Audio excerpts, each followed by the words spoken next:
Hello everyone, कैसे हैं आप सभी। उम्मीद करती हूँ कि आप सभी बहुत अच्छे होंगे। चलिए आज हम सिंपल पैंट की कटिंग करते हैं।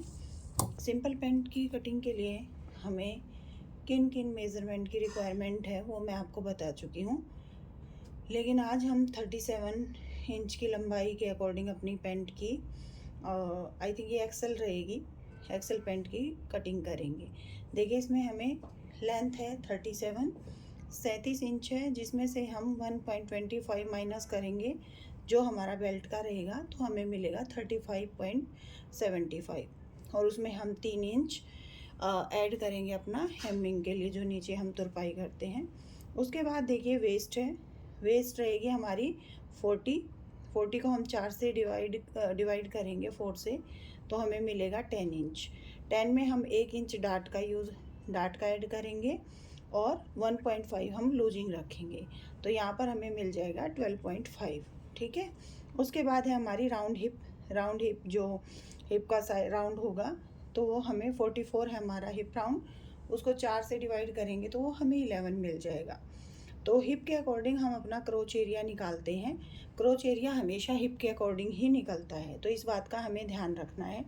तो जितनी भी हमारा हिप राउंड है उसको हम 4 से डिवाइड करेंगे, और हम जो क्रोच एरिया है, आसन जो हम लेते हैं, जहाँ पर हमारी हमेशा मिस्टेक होती है, कभी लंबा हो जाता है कभी छोटा हो जाता है, तो हमें इस बात का ध्यान रखना है। ठीक है। जो भी हमारी हिप राउंड आएगा उसको 4 से भाग देना है, और हमें उसमें कुछ भी ऐड नहीं करना है।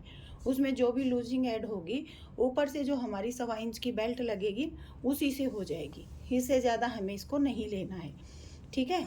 उसके बाद जो हम थाइज़ पे निशान लगाते हैं वो भी हमारा इसी के अकॉर्डिंग होता है, जो हमारी हिप राउंड होता है उसी के अकॉर्डिंग। अभी कटिंग करेंगे तो मैं आपको बताऊंगी। उसके बाद जब हम बैक पार्ट की कटिंग करते हैं, 2 फ्रंट को उसके ऊपर रखते हैं आगे वाले हिस्से को, और 2.5 इंच हम बढ़ा के उसमें आसन की साइड बढ़ाते हैं, ऊपर की साइड भी और साइड में भी, और हम अपना क्रोच एरिया निकाल लेते हैं, आसन निकाल लेते हैं।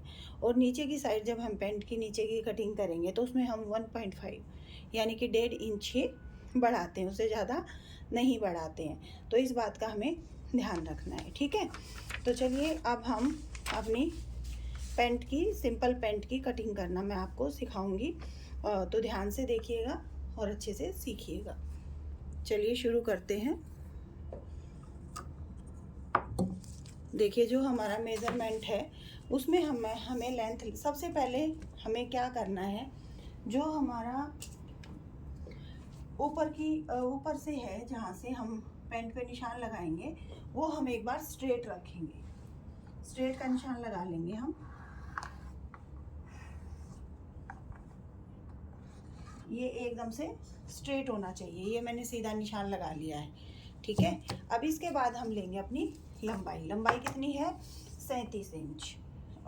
37 इंच की हमें लंबाई रखनी है, तो उसमें से हमने 1.25 इंच माइनस कर दिया जो हमारा बेल्ट का होगा, और अब हमारे पास बचा 35.75। तो देखिए हम यहाँ पर निशान लगाएंगे 35.75 पे। ठीक है। यहाँ भी हम निशान लगाएंगे, इतना ही निशान हमें यहाँ पर मतलब दोनों साइड लगा के, और हम एक सीधी लाइन बना लेंगे। ठीक है। ये हमारा हो गया। अब हम एक सीधी लाइन ले लेंगे, जो हमारा पैंट की हमें तैयार लंबाई रखनी है। ठीक है।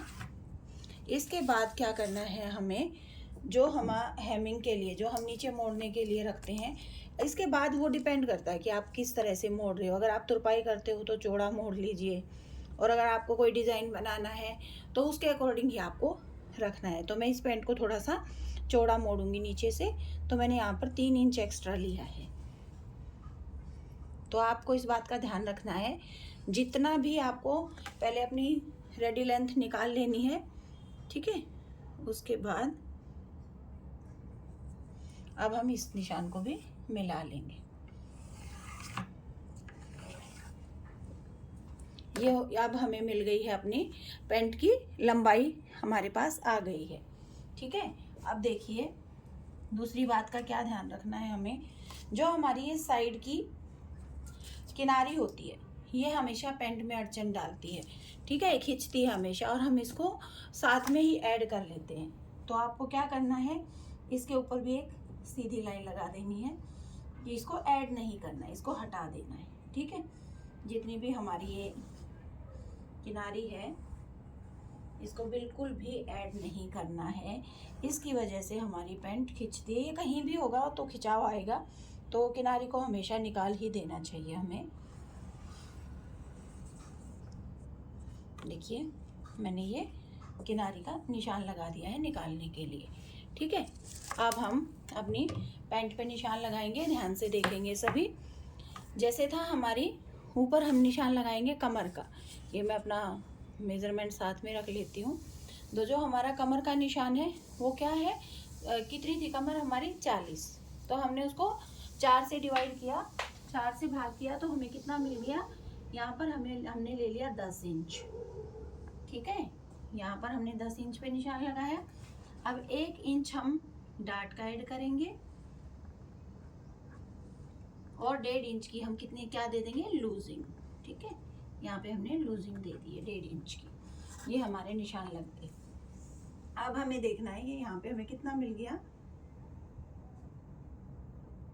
यहाँ पर ये हमें मिल गया 12.5 इंच, ठीक है, 12.5 इंच हो गया है हमारा।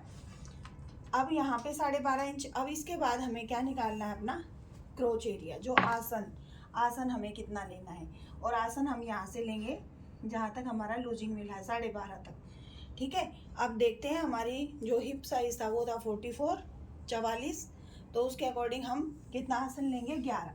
हम उसको 4 से भाग दे देंगे और हम यहाँ पर लेंगे 11 इंच का आसन, ठीक है। 11 इंच पे हमने आसन ले लिया। यहाँ पे भी हम एक निशान 11 इंच पे लगा लेंगे।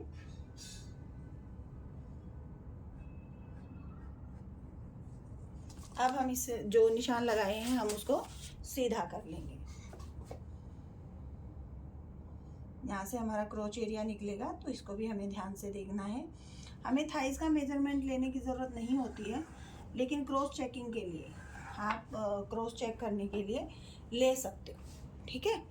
चलिए अब हम यहाँ पर देखेंगे जो हमारी हिप राउंड था, क्रोच एरिया भी मैंने जैसे आपको बताया कि हिप राउंड के अकॉर्डिंग ही निकलेगा।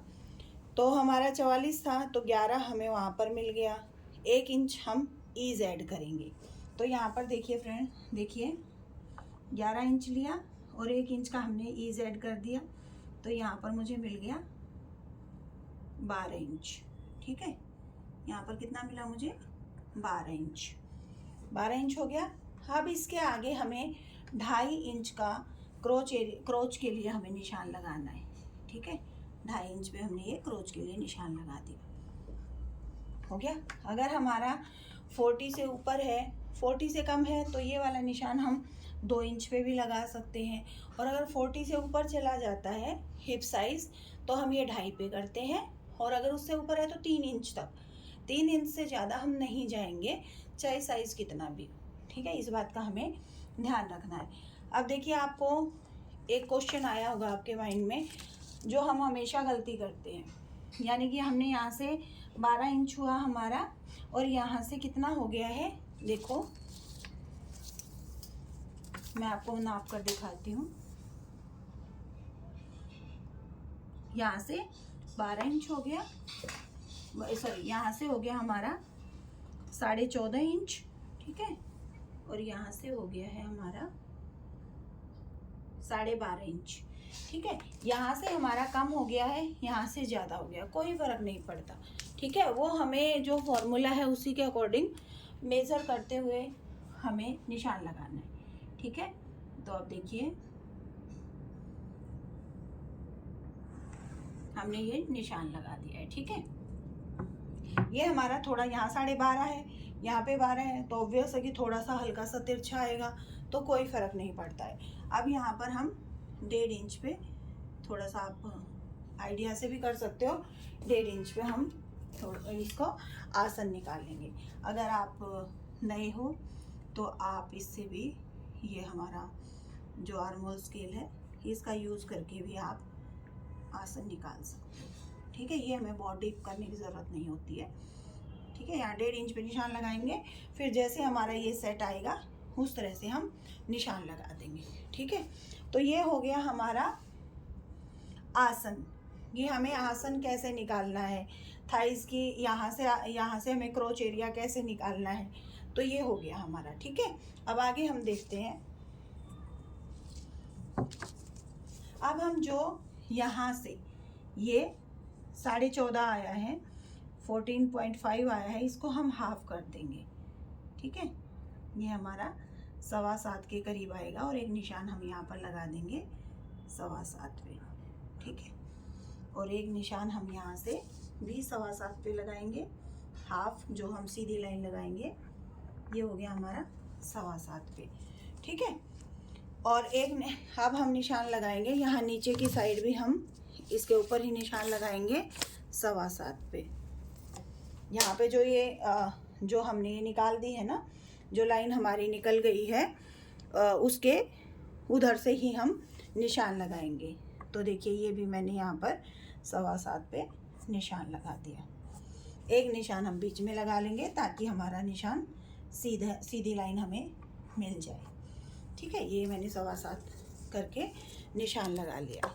अब देखिए हम इन सभी लाइंस को आपस में मिला देंगे ताकि हमें सेंटर मिल जाए।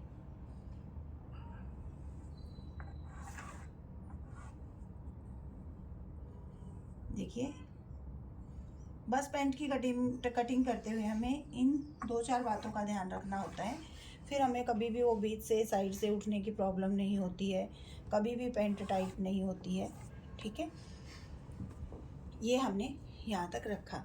उसके बाद हम किसका निशान देखना है, हमें मोरी कितनी रखनी है। जैसे मैं चाहती हूँ कि मैं इसकी मोरी 10 इंच रखूँ, थोड़ा सा मैं इसको चौड़ा रखना चाहती हूँ, तो मैंने 5 इंच इस साइड, दोनों साइड में ही निशान लगा लेते हैं। 5 इंच मैंने यहाँ पे निशान लगाया और 5 इंच मैंने यहाँ पे निशान लगा दिया।